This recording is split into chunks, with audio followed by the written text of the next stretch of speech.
Hello, everyone. Welcome to today's live broadcast, MRSA Screening Program at a Community Healthcare System. I am Judy O'Rourke of LabRoots, and I'll be your moderator for today's event. Today's webcast is presented by labroots.com, the leading social media site for science professionals, and sponsored by Roche Diagnostics. As a global leader in healthcare, Roche Diagnostics offers a broad portfolio of tools that help healthcare providers in the early detection, prevention, diagnosis, and treatment of diseases. In molecular diagnostics, the company is driven by a vision of working with laboratories like yours to improve the medical value you offer in microbiology, infectious diseases, oncology, and genomics. Roche Diagnostics continues to meet unmet needs through its investment in research, innovation, and scientific excellence, with the goal of supporting your important role in improving patients' lives. Before we start, there are a few instructions. We want to hear from you during this interactive broadcast, so please ask questions or leave us a comment. Answers are welcome too. You can do this by hitting the green Q&A button at the lower left of the presentation window and typing in your comments and questions. We'll try to get to as many as we can, and we'll follow up if we don't have time today. Want a better look? You can enlarge the slide window by clicking on the screen icon in the lower right-hand corner of the slide window. If you can't hear or see this presentation properly, let us know by clicking on the support button on the top right or use the Q&A button. We'll make sure we try to resolve any issues. Now let's get right to today's presenter. We are proud to welcome Dr. Rodney Arcenas, clinical scientist in microbiology, immunology, and molecular at Pathology Consultants of South Broward, LLP, within Memorial Healthcare System. Dr. Arcenas earned a BS with honors in microbiology from the University of Florida in the spring of 1997. He continued his microbiology training at the University of South Florida College of Medicine, graduating in 2002 with an MS and PhD in medical microbiology and immunology. Dr. Arcenas was then accepted into the Clinical Microbiology Fellowship Program at the Mayo Clinic in Rochester, Minnesota. After completing his fellowship, he was hired in 2004 at Lab 1 Incorporated in Lenexa, Kansas, to be the scientific director of microbiology and immunology. He left Lab 1 in 2006 to join the Pathology Consultants of South Broward, PCSB, as their clinical scientist for microbiology and molecular testing, and has been there since. In his time with PCSB, Dr. Arcenas has helped to start the Molecular Infectious Disease Testing Service, which has grown from a day shift operation with 2 medical technologists, 8 hours Monday through Friday, to having 5 full-time and 3 part-time medical technologists with 24-hour shifts Monday through Friday, and an abbreviated 1.5 shifts on weekends.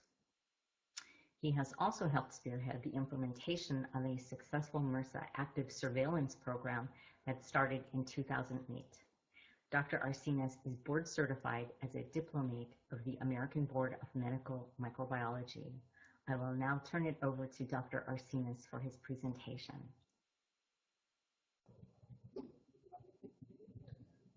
Well, thank you for the introduction, and thank you everyone for joining us today. So, as mentioned, I will be discussing MRSA screening program, and in particular our environment and our setting, and kind of go over the drivers and implementation and planning and development and some of the outcome metrics related to our development and implementation of a MRSA screening program. So very briefly, some of the objectives we'll be discussing today is, again, understanding what kind of drove us to developing an active surveillance program, also discuss kind of the planning, implementation within a multi-hospital community healthcare system, and then lastly to show some of the downstream successes of our MRSA screening program. So just a very brief background about our environment down here. We're located in Broward County, which you can see here in South Florida, the county colored in red, and we're actually in the lower half of that county. And we're a total of 6 hospitals, one of which is a children's hospital. In total, we have about 2,104 beds, and it's the 3rd largest public healthcare system in the United States.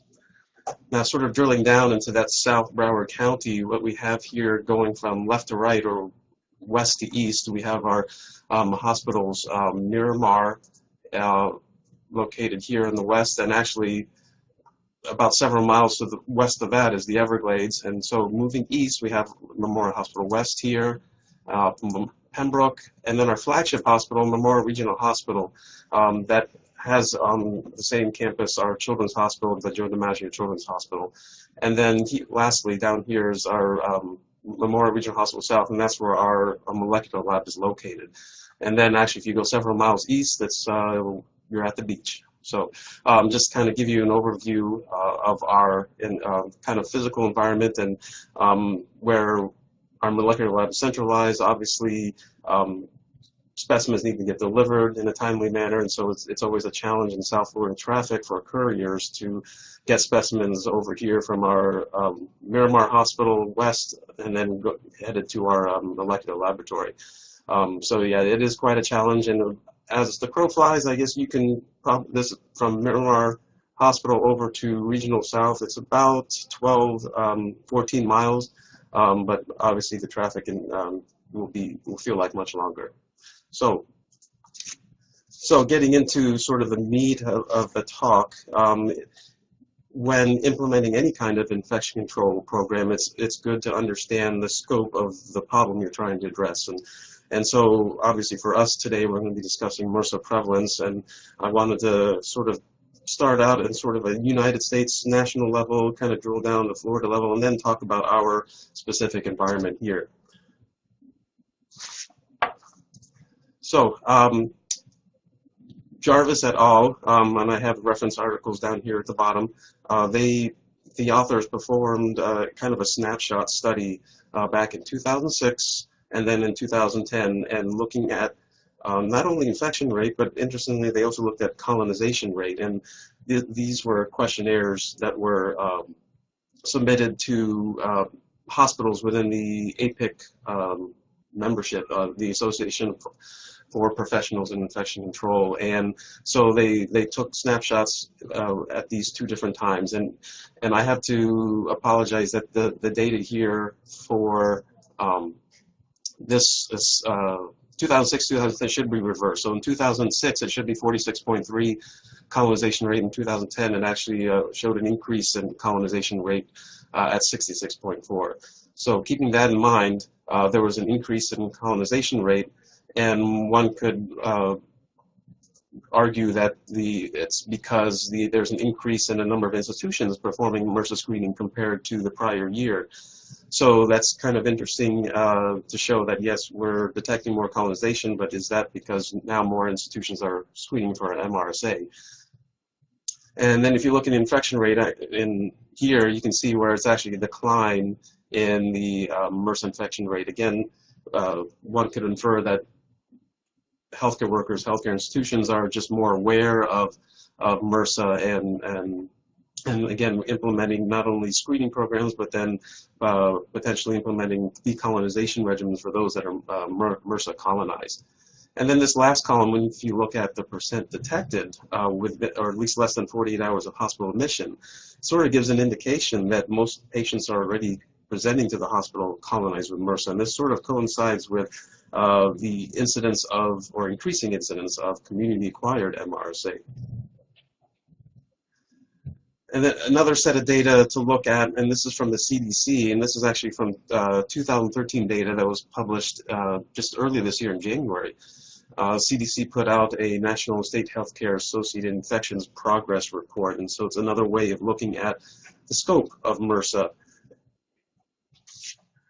And so this slide can be is kind of busy, so I'll try and go through it and kind of give the explanations. You see here they CDC collated this data. Basically, number of U.S. hospitals throughout the U.S. submitted data based on infection rates and looking at central line associated bloodstream infections, catheter-associated UTIs, surgical site infections, and then, of course, the thing to focus here is MRSA bacteremia. And you can see with the number of hospitals reporting, and they report the data as an as an SIR, as you see here in this last column. And SIR stands for Standardized Infection Ratio. So it's a way to normalize the data so that you can truly compare from one year to another, one state to another, to get an idea of where you stand. And the lower the SIR, the better you are. So generally speaking, as a nation, when you look at the 2013 SIR is 0.92, and you can see there's a national baseline that was established in 2011. So we're actually lower this year, which is indicative of overall efforts towards being aware of hospital-acquired infections and MRSA bacteremia in general. And then compared to the prior year, 2012 to 2013, again a 5% decrease in the SIR.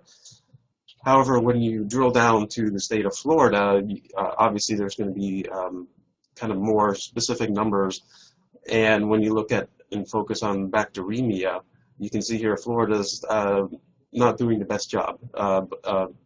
But again, it's sort of indicated by the number of hospitals that submit data. So it's, there's a caveat to the data being presented here. But it gives us an indicator of, generally speaking, how well your particular state is doing. And this report has all the 50 states in this document. So it's kind of a good idea to see how you compare to others and see where and how the state is doing with regards to hospital-acquired infections. And then another way to look at it is to look at the impact on the sort of estimated annual death rate. And this is also CDC data looking at the antibiotic-resistant threats in 2013. As you can see, going down the list, the carbapenem-resistant Enterobacteriaceae, multi-drug-resistant Acinetobacter, fluconazole-resistant Candida, the ESBLs, VREs, multi-drug-resistant Pseudomonas, as well as drug-resistant MTB, C. diff, they hover around 5–6% annual death rate. And then when you look at Methicillin Resistant Staph aureus, you can see here the estimated annual death rate approaching 14%. So again, MRSA being a larger percentage of contributing to the estimated annual death rate. So again, another indication of trying to understand the scope of MRSA. And then sort of drilling down to our institution, this is antibiogram data. So this is MRSA that's been isolated as a result of a clinical infection, not for screening. So just to give you an idea, the majority of Staph aureus that we isolate in our microbiology laboratory is MRSA. So again, just giving an indication of kind of the scope of the problem. And I have a latter slide that actually shows a point prevalence study we did, and I'll discuss that more into the planning stages and development stages that we did. But again, it's sort of interesting data just to understand kind of the national scope, and then as you drill down to your specific environment. Now, one of the things that sort of worked its way into kind of institutional medical practices is legislation, and these aren't, and generally speaking, these aren't necessarily medically based, but again, something that in reality we have to deal with. And so this is a number of states have actually implemented legislation and enacted laws saying that healthcare institutions need to develop or establish a MRSA screening program. And you can see here, this is data from, actually it's last updated, you can see down at the bottom, 2011. So the states in blue are the ones that have enacted and implemented MRSA laws, MRSA screening laws, so that they're required to undergo or implement a MRSA screening program. The state of Florida, at least since back in 2011 and through today, they've at least discussed making it a legislation, but I don't think anything has come to fruition yet. But our healthcare institution does voluntarily report our surgical site infections and other hospital-acquired infections, and so it's part of a initiative from the state to sort of track these and document these. So again, legislation working its way. APIC and SHAE, APIC, the Association of Professional Infection Control, and SHAE, which is the Society for Healthcare Epidemiology of America, put out a statement in 2007 basically stating, and I have here a quote from the document, position statement, saying that they do not support legislation to mandate use of active surveillance for MRSA, VRE, or any other antimicrobial resistant pathogen. So again, it's up to the institution, and each institution is going to be different, have a different environment, so it's hard to put sort of a blanket legislation or in practice to really apply to all institutions, because some institutions may not have a MRSA problem or other infectious disease related problem, and some institutions might. It just really depends, and that's something that if you're seriously considering implementing some sort of infection control program, that it's important, again, to understand the scope of the problem within your setting.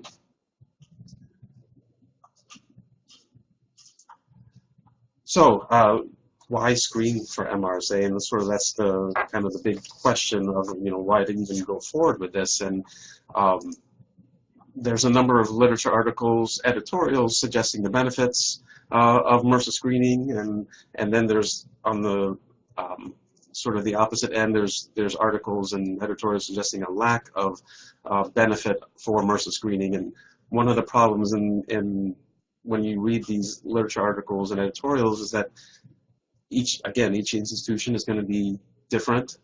The patient population within each institution is going to be different, and then also the method of how you're screening, whether it be a culture versus molecular. And I think with any infection control program, there's not really any true case control studies to really show, okay, specifically a particular infection control measure is the sole cause or reason why success was seen on the other end. So infection control, it's typically a bundled approach. You have various facets trying to work together towards a common goal or program. So again, it's hard to really have a true case control study. And I just put one reference here from the Journal of Clinical Microbiology to screen or not to screen for MRSA. And it's a particularly good article with sort of a point-counterpoint. One of the authors is from an institution, obviously, that has MRSA screening program in place and has implemented and shown success. And then others, the other institutions, again, they have not implemented MRSA screening, and they give very compelling reasons on both ends. So to get into our specific environment in our planning and implementation, and I show here kind of a timeline, and we really started planning and developing this back in November 2007. I had attended a conference, one of our infection control practitioners had attended a different conference, and we came back and we shared notes, and actually that's kind of where this whole inception of MRSA screening in our institution was sort of born. We thought it was a worthwhile effort, and so we started that initiative and getting firstly administrative support and kind of infectious disease infection control support to say, okay, yeah, this is going to be beneficial, or we think this is going to be beneficial, versus no, it's not. So with something like this, it really requires a top-down effort from the administration, and then it sort of trickles down to the clinical staff, nursing staff. I mean, from A to Z, it really affects the whole institution. And so I highlight here some of the bullet points that were important in sort of getting the planning and development going. And really, when you look at forming the multidisciplinary teams, it's really important to involve all the stakeholders. And this is something that we probably took a lot of time, probably the bulk of the planning and development, and just coordinating the efforts between the different disciplines, and obviously laboratory infection control, but medical staff, nursing staff, administration. And of course, one of the difficulties we came across was just with the infectious disease clinicians for the system, for our healthcare system. They obviously saw the benefit, and they were on board with us, but they're busy clinicians. They're still seeing patients. They're doing consults. And so they were there, they were with us in spirit, but it was hard to really get the effort out of them to really spread the word to at least clinician to clinician interaction. So it really eventually became a laboratory infection control kind of spearheaded effort towards getting this program off the ground. And I mentioned obviously administration here being important. Pharmacy was important because we are in our educational efforts were that if a MRSA patient or a patient were MRSA colonized, then they would undergo decolonization regimen, and so that was key to get them on board, obviously for the Bactroban and chlorhexidine decolonization. One of the educational, at least a couple of educational efforts we did was bring in speakers from institutions that have already implemented MRSA screening. So it's always good for our clinicians, our administrative staff, to hear from other outside institutions that they've went through this process, that they've actually had success with the process. And so it was good to hear outside of us, the laboratory infection control, telling administration and medical staff to hear this outside person, non-healthcare system person, tell their story, tell their successes, tell their challenges, so that we could best adapt a MRSA screening program to fit our institution. And then it goes without saying with the patient bed control, obviously, there, at our flagship hospital, it's a semi-private room facility, and so the placement of patients needs to be orchestrated carefully, just because infection control did not want to cohort a MRSA colonized patient with a non-MRSA colonized patient. So there was that required a certain amount of effort there. Thankfully, our other institutions are all private rooms, so they really didn't have that issue to deal with as we do here at our flagship hospital. IT is key here just because in the laboratory we're in the business of information delivery, and so it's important to get results out in a timely manner, and so that infection control, medical staff, nursing staff is aware and can take the appropriate measures. And that would be contact precautions and then starting the decolonization regimen. Initially in the planning development, our infection control and medical staff wanted the laboratory to call on all our positives to the floors, essentially treating it as a critical value, which we felt our staff is not, would not be the best use of their time. I mean, we need our medical technologists to be medical technologists, and at the time, the healthcare system had a few months before that had implemented Theradoc, and if you're not familiar with Theradoc, it's a relational database that marries microbiology laboratory data with pharmacy and with infection control. So, and the neat thing about the Theradoc is that the end users, infection control, nursing, even clinicians, can customize alerts so that infection control can set up, okay, when a MRSA screening result comes back positive, I want to be alerted. And that's either by email or it can be done by a page. So at least they're automatically alerted, and that sort of eliminates the requirement by the technologist. And really, it's done in a more timely manner than it could be done by a person trying to find someone. So that's good. And so now what we have is important to have that Theradoc implementation in place. So we definitely took advantage of that. So next, as they say, a picture is worth 1,000 words. And so what we presented to our administration is that, okay, because we don't have a MRSA program in place, this is what we're capturing as far as patients with a clinical MRSA infection. Now, knowing what MRSA colonization, the implications with that, we presented to our administration and was like, hey, we're only getting the tip of the iceberg. What about all those patients that are just MRSA colonized and not overtly have a clinical infection? So this was kind of the idea of identifying these patients so that they can so that appropriate precautions can be implemented, decolonization, and they don't serve as reservoirs of infection within our healthcare institution. And there was a study in Clinical Infectious Diseases in 2004 that stated that about 30% of those that are colonized with MRSA that are hospitalized actually end up with an infection with their own colonizing MRSA strain.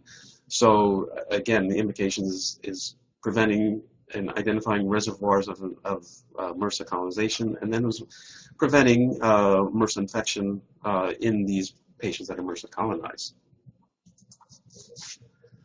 So to get into kind of our strategy for MRSA screening, what we have, there's kind of two schools of thought. You can go the universal route and screen everyone that comes in and gets admitted to your healthcare institution.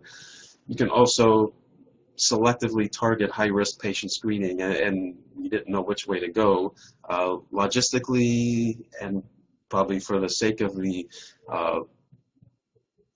laboratory staff, we kind of wanted to avoid the universal screening just because we'd be testing everyone, but we really needed to know which way to go, and so that's where point prevalence studies came in. And so what we did was a one-day snapshot within our healthcare institution. We looked and took an anterior and air swab of all of our inpatients as long as they consented, and we had almost 99% consent. So we got a good representation of the inpatients in our healthcare system, and we found that 9% of our inpatients are MRSA colonized. And when we drilled down and looked at those MRSA colonized patients, we found that all of those fit in our high-risk category. And so just to define what our high-risk category is, we took a mix of what we've seen at other healthcare institutions that have already implemented a MRSA screening program, and then we took some of what APIC considers high-risk patients. So we came up with this list.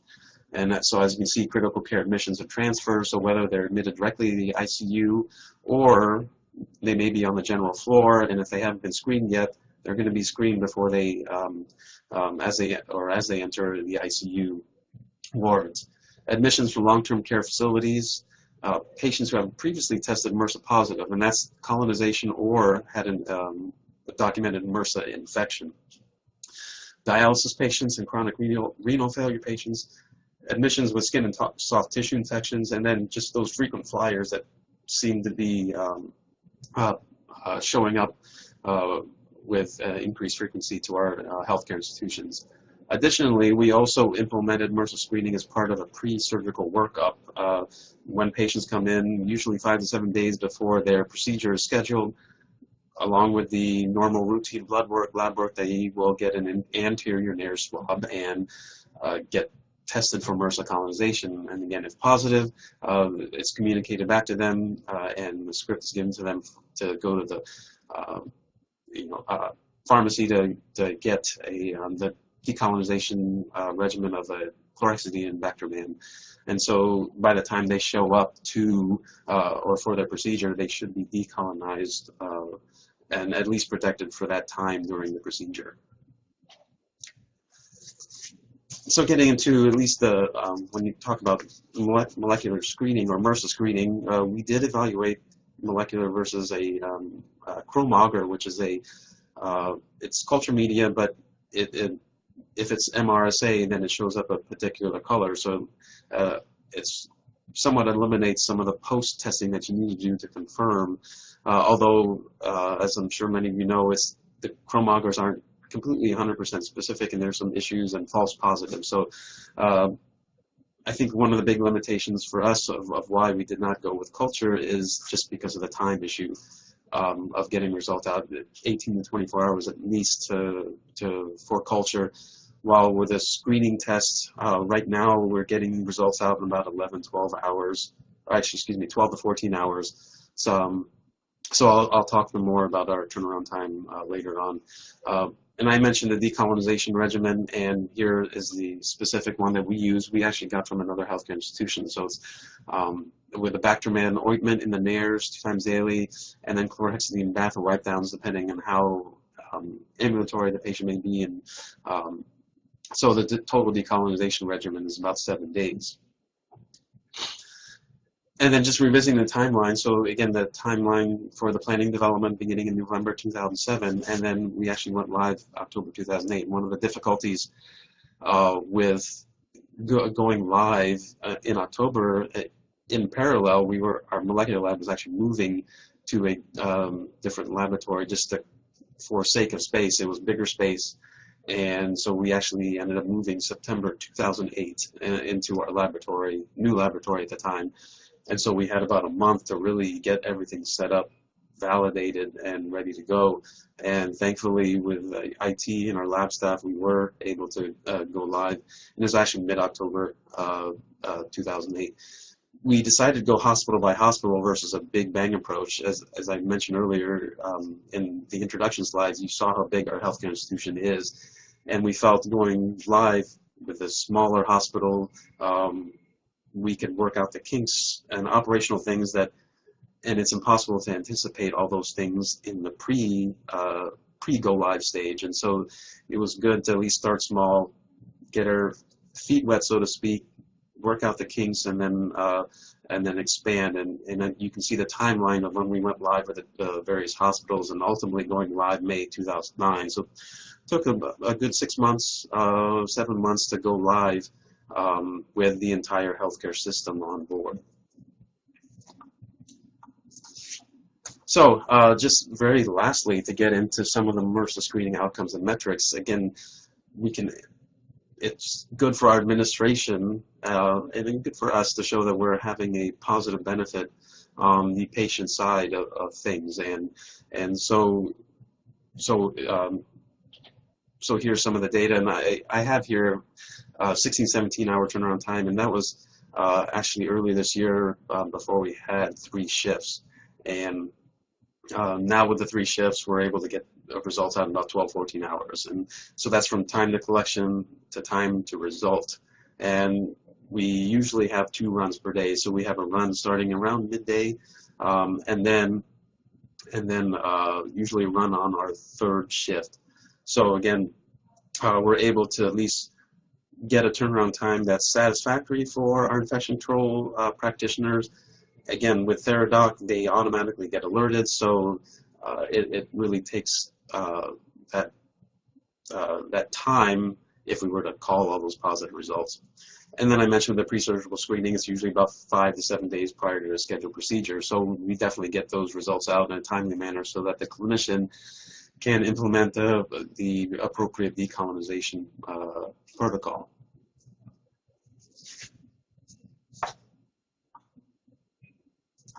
And then here's looking at our at least experience from the laboratory. So in the orange bars represent our MRSA screening volumes that we've seen throughout the years through the end of 2014.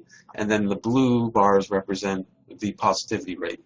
So you can see here with the volumes increasing throughout the years here, and we've noticed, I mean, in general, increased patient population showing up at our healthcare institution. So as time has gone on, we've had more patients coming in, and that's really led to our increase in volumes.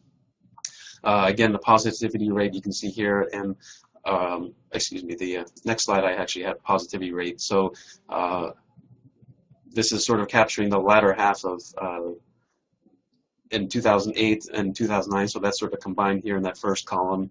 And you can see with our MRSA rate sort of declining over time, and it's remained steady around the 14-15%. So this is what we're seeing. It's hard to say what this means as far as our efforts in identifying these MRSA patients and decolonization, but at least it's sort of an interesting observation to show a decline in MRSA colonization. Of course, one of the big things that our finance people wanted to see was, what's this costing the healthcare system? And I should mention ahead of time that the patient is not charged for any of this testing. So the healthcare system felt this was a patient safety initiative, something that the healthcare system is willing to eat the cost for. And we actually, part of our education to the patient is also we prepared pamphlets for the patient and patient families, where it explains what we're doing, why we're doing it, and so that they know that this is something that the healthcare system is ultimately covering for, at least for the MRSA screening. So in the yellow bars is the lab testing, and that obviously is going to be the majority cost just because of the testing, the reagents, and so this is really only considering the test reagents. Tech time is not included. Obviously, our techs are doing other assays, so it's hard to, would have been hard to at least break out that time. So this is really just looking at reagents. The blue bars represent the pharmacy cost, so the cost of the decolonization regimen. And then the green line here I have as the total cost, so lab plus pharmacy. And you can see, as you expect with volumes increasing, the cost of the program has increased with regards to lab and pharmacy. I did not include infection control, the personal protective equipment required for contact precautions, just because these patients, sometimes there's another reason why they are under contact precautions, and it may not necessarily be for MRSA in the beginning, so it's hard to account for that. And also, there's multiple times that healthcare workers go into a patient's room and they put on and take off these personal protective equipment. So I did not include that, at least to make it relatively easy to come up with a kind of a guesstimated kind of laboratory pharmacy cost. And so the next slide here showing in the blue line showing the decline in the number of MRSA hospital-acquired infections. So remember 2008, we weren't completely live, really live only the latter quarter of the year. So we had a documented 184 MRSA hospital-acquired infections. As you can see over time, going to 2014, we had 29 hospital-acquired infections. And so again, showing a decline in MRSA hospital-acquired infections, but then also we wanted to put a dollar figure in this. So our infection control worked with our finance people to come up with, okay, what's it cost the healthcare system to care for a MRSA HAI, or hospital-acquired infection. So they came up with about $10,000 per infection. And if you look in the literature, we think this is a low, this 9,000 number is a relatively low number. We've seen, or I've seen numbers as high as 27,000, 35,000 as the excess cost of a healthcare institution provides for caring for a MRSA patient that had a MRSA HAI. So, but regardless, here's the numbers that were calculated. So basically 184 MRSA HAIs multiplied by 9,449. You can't, that's how I came up with these numbers here. And you can see over time, again, less and less expense for MRSA HAIs. And so this was something that our upper administration and our finance people saw a benefit. Now, one of the things in trying to, in its concepts for our finance people to get used to was the cost avoidance. So what are we avoiding spending? And it was hard for them to sort of grasp this concept just because it's not a specific line item in a budget. It's something that we didn't spend. So one of the big assumptions here, if you look for 2008 here, again, this blue bars represent the cost that the healthcare system is spending to care for MRSA HAI. And the assumption here is that if we did not have a MRSA screening program in 2009 through 2014, that I made the assumption that, okay, we would have 184 MRSA HAIs across the board. So again, that's a big assumption. But if we didn't have a MRSA screening program, again, looking at the cost avoidance in the orange bars. So again, this is what we potentially avoided spending for a MRSA HAI. And so again, going from 415,000 in 2009 all the way to least estimated for 2014, cost avoidance of $1.4 million. So again, gave administration and finance sort of an idea of what we avoided spending. Again, talking with your finance people, it's good to keep that communication open, because obviously they speak a different language than the lab, and it's always good to like meet with them and show that we're trying to kind of explain the concepts, and not only, you know, it's a two-way street. So it was good to at least have those discussions with them. But again, they're starting to get the idea of cost avoidance, because we've used that term in other laboratory tests that we brought in. So again, good to establish that relationship with your finance folks. So I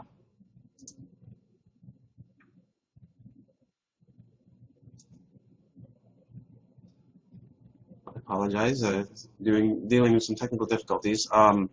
So in this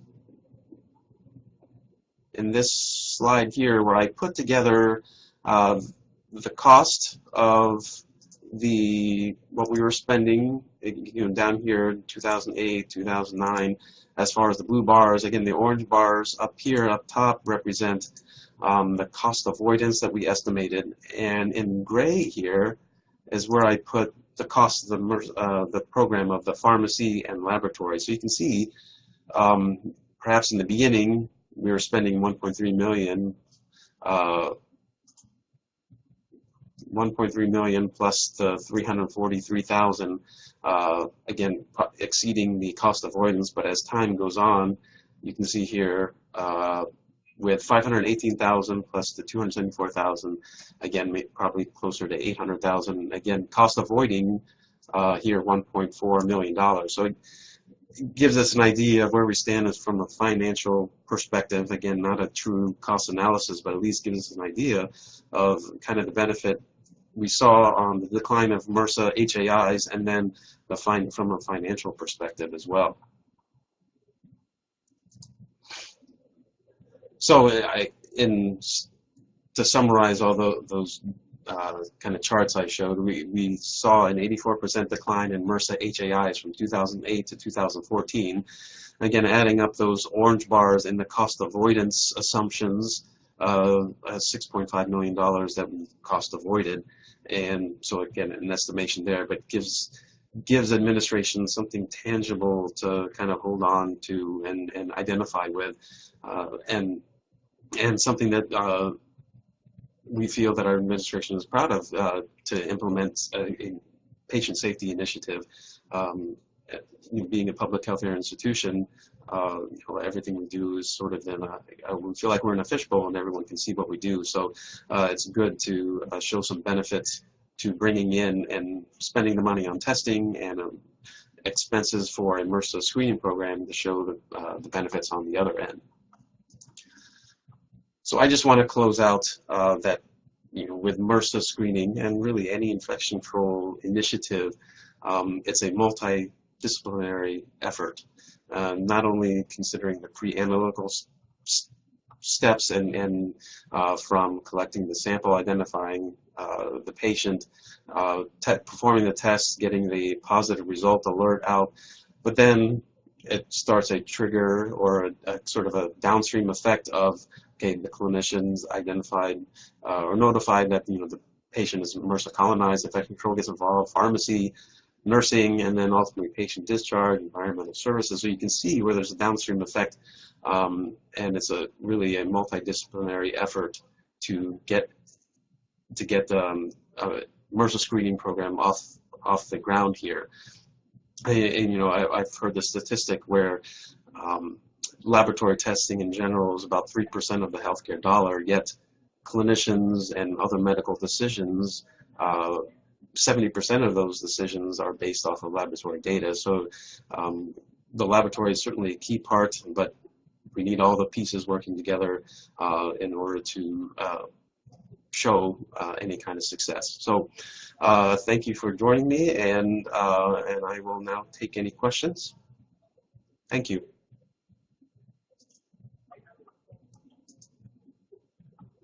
Okay, so we have some questions coming in the QA box. I'll just kind of read these. It says here, after this first question, after the 7-day regimen of treatment for MRSA, do you keep your patients in isolation?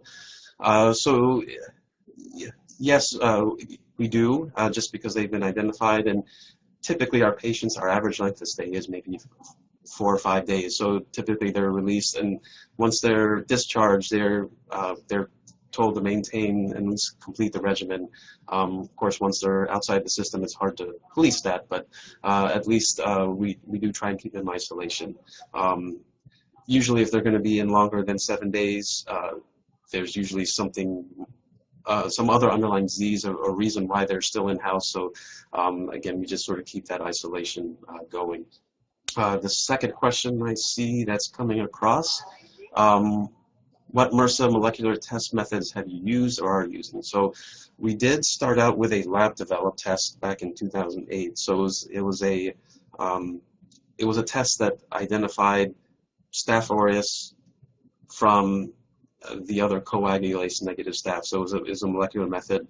And then any Staph aureus that was identified, we actually ran those samples, or they were reflexed to the gene expert MRSA assay. And so this was in 2008. And we actually were running that for a while. And then and the ASR, or lab developed test, excuse me, was developed on the Roche light cycler.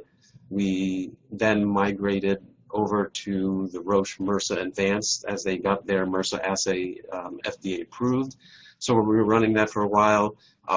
Again, with the volumes, there was a front-end step and processing step that required a lot of manual steps. Well, I wouldn't say a lot of manual steps, but it was manually done by the techs, where they had to break off the swab into a sort of a lysis buffer tube, and then preparation of PCR master mix. And so with our volumes, it got to be a little bit burdensome for our techs, and so we actually then did migrate over to the BD-Max, and which is what we're currently using.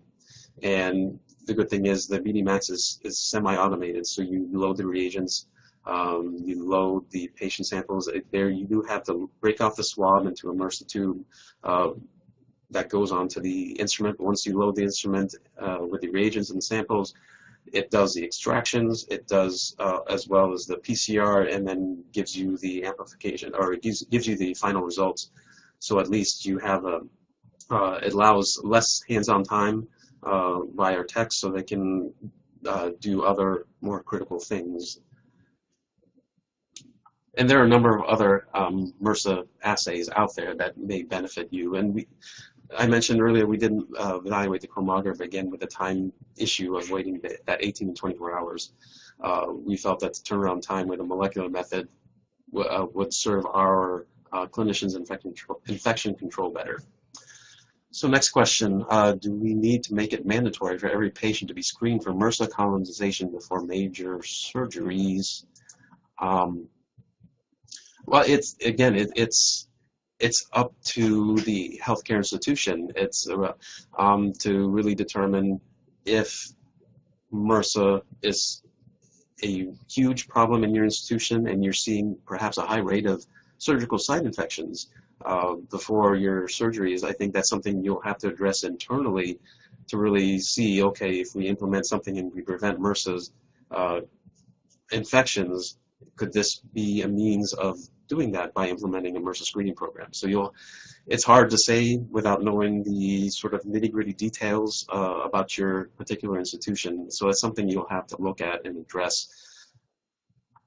Next question is, do you check Staph aureus, methicillin sensitive coag negative staph, and methicillin resistant coag negative staph? And so right now, no, we do not. That's something that we've been looking at, and actually, so again, I don't think currently, at least in the U.S., there's no, to my knowledge, FDA-approved assays that do separate coag negative staph, methicillin resistant, methicillin sensitive.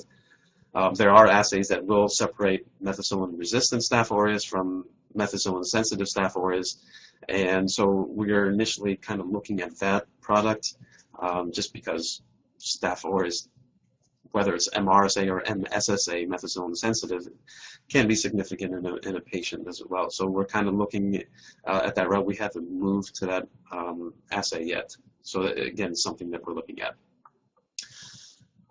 Question comes with what's the current lab reagent cost for BD Max MRSA? I don't have those specific cost numbers. The cost numbers that I showed incorporated those 3 assays I mentioned that we migrated to and from. So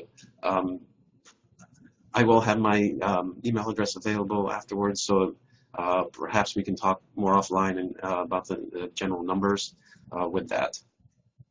Let's see, this next question coming in. Did you differentiate the hospital-acquired MRSA from the patients who had MRSA prior to their hospital visit? And I can't see the rest of the question, and how I'll repeat the question. So did you differentiate the hospital-acquired MRSA from the patients who had MRSA prior to the hospital visit, and how was this done? So no, we did not differentiate the hospital-acquired MRSA, and I guess I'm maybe a little confused as to what in reference does that mean, the patients that were coming in and then we identified them. Our infection control tracks the HAIs, or hospital-acquired infections, so hospital-acquired MRSAs. So they follow those numbers. I'm sure they have the MRSA infections that came in from the community that were not considered an HAI, so they have those numbers. So that was really an infection control question that I could certainly find out the answers for them. Again, I think my contact information would be available so that you can just contact me offline and I can try to find the answers to your question. The next question is, any experimental studies on the phage therapy for MRSA? And I have not seen any, and that's an interesting concept. Again, not having specifically looked in detail to any kind of therapeutic use of bacteriophages for MRSA, but certainly an interesting question. Apologize, I don't have a good answer for that. And then lastly, or at least this last question I have is, can a vaccine be developed to prevent MRSA? I guess you can develop a vaccine to almost any pathogen. I guess the question is, how do you deal with the normal flora? Because individuals can be colonized with MRSA and not come down with a clinical infection. They just are colonized. And there's actually, there's an article that I don't have the immediate references on in my head, but I know they do talk about patients can be intermittent colonizers, they can be persistent colonizers, and then some patients actually are seemingly resistant to MRSA colonization. So there's an interesting microcosm of looking at the host factors and how people can be those 3 categories of persistent, intermittent, or sort of resistant to colonization. It'd be hard for a vaccine to target that, just because it can be normal flora and sort of survives happily, and it's sort of along for the ride and within host patients. So again, it's hard to say for sure how effective a vaccine would be. But again, I haven't looked at those in detail about that. Next question I have, what would be on your most wanted improvement list for current MRSA molecular test methods? Perhaps this could be taken offline. It seems to be a more detailed question. But I guess, one of the things with MRSA PCR testing in general is just trying to take into account of all the MRSA types there are. As we know, there's the MEC-A, which is the genetic element responsible for methicillin resistance, and there's different MEC elements. And one of the advantages we saw with the BD Max is that it can detect MEC-C, which currently in the U.S. is not a very high prevalence, but at least It's been reported in Europe, and now with the world becoming smaller because of air travel and being able to go from one place to another within a day, it's certainly bound to show up in the U.S. sometime. So again, I think vendors need to be aware of all the different mech types out there and different elements for MRSA, genetic elements, and just be aware of that, because any genetic elements or mutations observed can adversely affect the performance of the assays, just because primers and probes are developed to be specific for a certain gene sequence. If any of those genes or nucleotides are mutated, again, potentially leading to subpar performance or even resulting in a false negative. So again, something to be aware about. I see that there's no questions or further questions, so I guess I just want to thank the audience, and again, my contact information should be made available so that you know, if any other questions come up, or some of the questions that we better able to take offline, then I could help you answer those questions. Thank you everyone again for joining us today, and I turn it back to Judy.